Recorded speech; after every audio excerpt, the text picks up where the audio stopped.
Today I will tell you that how you can easily unblock someone on Snapchat. That's quite simple, interesting and easy, so make sure to watch the video till end so you don't make a single mistake.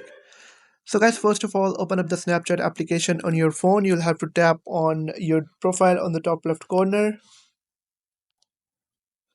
Then you'll have to tap on the gear icon on the top right corner of the screen to head over to the settings of your Snapchat account.